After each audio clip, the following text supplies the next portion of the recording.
औज़ुबिल्लाहि मिनश्शैतानिर्रजीम बिस्मिल्लाहिर्रहमानिर्रहीम। मेरे मुअज़्ज़ज़ दोस्तों, भाइयों, मुसलमान भाइयों व नाज़रीन कराम, मैं हज़ूर पाक सल्लल्लाहु अलैहि वसल्लम के आपकी वलादत से कबल वाक़या फ़ील के बारे में कुछ रोशनी डालना चाहता हूँ। दोस्तों, हज़ूर पाक सल्लल्लाहु अलैहि वसल्लम की आमद से कबल आपके दादा हज़रत अब्दुल मुत्तलिब के ज़माने में खाना काबा में बहुत से लोग अतराफ़ आलम से आते थे और खाना काबा का तवाफ़ करते थे। खाना काबा की चारों अतराफ़ आलम में बहुत मशहूरी थी। दोस्तों भाइयों, यमन का हुक्मरान जिसका नाम इब्राहा बिन अल अशरम था, वो हबशा के ईसाई गवर्नर की तरफ से वो एक उसका ये वाली मुकर्रर था।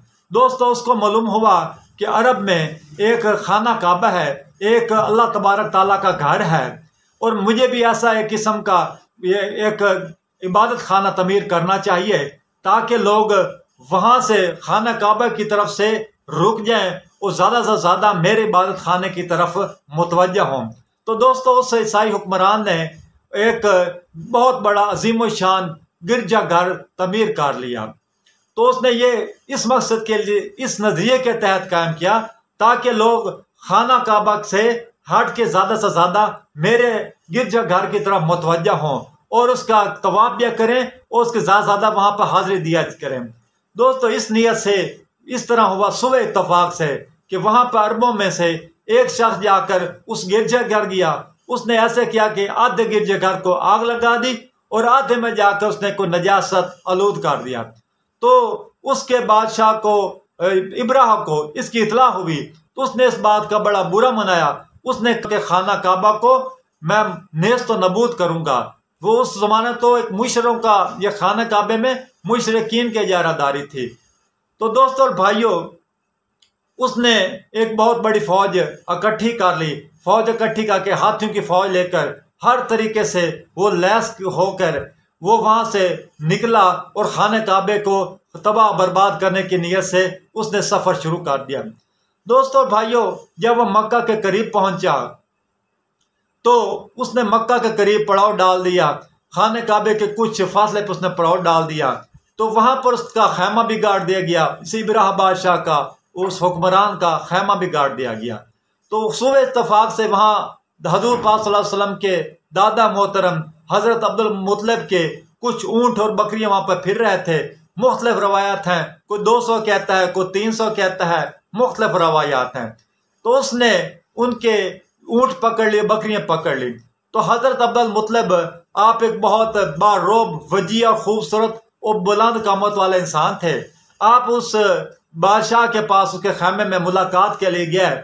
उसने हजरत अब्दुल मुत्तलिब को अपने साथ बिठा लिया और उनसे ये कहा कि मुझे इस बात पर बड़ी हैरानगी हो रही है, मुझे इस बात पर बड़ा ताज्जुब हो रहा है कि मैं तो आपके खाने काबे को नेस्त नबू और सुफ़ हस्ती से मिटाने की नीयत से आया बैठा हूँ और आपको अपने खाने काबे की कोई फिक्र नहीं है। आपको सिर्फ अपने ऊँटों बकरियों की फिक्र है। आप इसलिए हैं, आप कैसे आप मुसलमान हैं?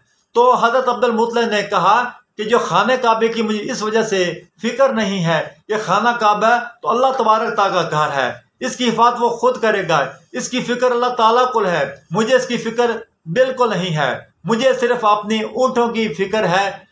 तो उस इब्राहिम बादशाह ने इस तरह किया कि उसने आपका इकराम किया और उसने वो ऊँट और जो कुछ बकरियां थी वो उनको वापस कर दी। दोस्तों और भाइयों, उसके बाद हजरत अब्दुल मुत्तलिब खाना काबा के पास गए। आपने खाना काबा का गलाब पकड़ के अल्लाह तबारक ताला के हुजूर बड़ी गिड़गिड़ा के दुआ की कि अल्लाह ताला तू इस खाना काबा की खुद हिफाजत करा, ये तेरा घर है, ये मेरा घर नहीं है। ए अल्लाह तबारक ताला, ये आपका घर है, आप अपने घर की बेहतर हिफाजत फरमाएं। तो दोस्तों और भाइयों, हजरत अब्दुल मुत्तलिब यही आप ये गिड़गिड़ा के दुआ फरमा रहे थे कि अल्लाह आपकी दुआ को अल्लाह तबारक ने शर्फ कबूलियत अता फरमाया। उसी इस्लाम में देखने में क्या हुआ कि समंदर की तरफ से हजारों की तादाद में अबाबील का झुंड आता दिखाई दिया। और दोस्तों, वो हजारों का झुंड आता दिखाई दिया तो उसी दौरान हुआ इस तरह के जो इब्राहिम बादशाह है, गवर्नर है, उसका हाथी का नाम महमूद था। और जब वो खाने काबे हमला करने के लिए से आगे बढ़ता तो वो बैठ जाता, वो उठता नहीं था। मगर जब उसको उठाकर उसका मुंह, उसका रुख यमन की तरफ, सना की तरफ किया जाता तो हाथी चल पड़ता था। यह भी एक बहुत बड़ा मोइज़ा था। तो दोस्तों, वो जो अबाबील थे, जब वो आए, उन्होंने अपने मुंह से, अपने चूंचियों में एक पत्थर छोटे छोटे ले हुए थे, तो उसको अबाबील ने उनके महमूद इब्राहिम बादशाह के, उसके हाथियों के लश्कर पर गिराना शुरू कर दिए। और दोस्तों, जब उन्होंने गिराना शुरू किया तो वो इतनी जोर से वो गिरते थे कि हर हाथी के आर पार हो गए। हाथी की जिल्द बहुत सख्त होती है, मगर अल्लाह तबारक ताला की तरफ से वो उस तरफ गोली से भी ज्यादा वो ताकतवर हो गए। वो जो अब अबाबील फेंकते थे वो फौरन उनकी जैसे जिल्दों से आर पार हो जाते थे। इसलिए उनका हाथ, उसका लश्कर मुकम्मल तौर पर अल्लाह तबारक ताला ने नेस्त नबूद कर दिया। तो मेरे दोस्तों, अल्लाह तबारक ताला का इरशाद है, अलम तारा कैफा फअला रब्बुका बिअस्हाबिल फील, क्या महबूब आपने देखा नहीं है कि आपके अल्लाह तबारक ताला ने हाथी वालों के साथ क्या किया। अलम यजअल कैदहुम फी तज़लील, कि क्या तुम्हारे अल्लाह पाक ने उनकी ये चाल को नाकाम नहीं बना दिया, उनकी तदबीर को नाकाम नहीं बना दा। वजअल अलैहिम तैरन अबाबील, तो अल्लाह तबारक ताला ने उन पर तैल अबाबील परिंदे झुंड दर झुंड भेजे, तरमीहिम बिहिजारतिम मिन सिज्जिल, जो उनको पत्थरों की जरिए से उनको बिल्कुल नेस्त नबूद कर दिया। मेरे दोस्तों भाइयों, इसलिए इस बात को याद रखना चाहिए कि अल्लाह तबारक ताला को अपना खाना काबा बहुत पसंद है। और हुजूर पाक सल्लल्लाहु अलैहि वसल्लम की हदीस मुबारक है कि क़यामत से पहले अल्लाह तबारक ताला इस खाना काबा को आसमानों पर उठा लेंगे। ये वही खाना काबा है जिसकी हम सब मुसलमान और हमसे पहले आने वाली कई नस्लें इसका हज भी कर चुकी हैं, तवाफ भी कर चुकी हैं। इसकी बहुत बुजुर्गी है और बहुत अजमत है।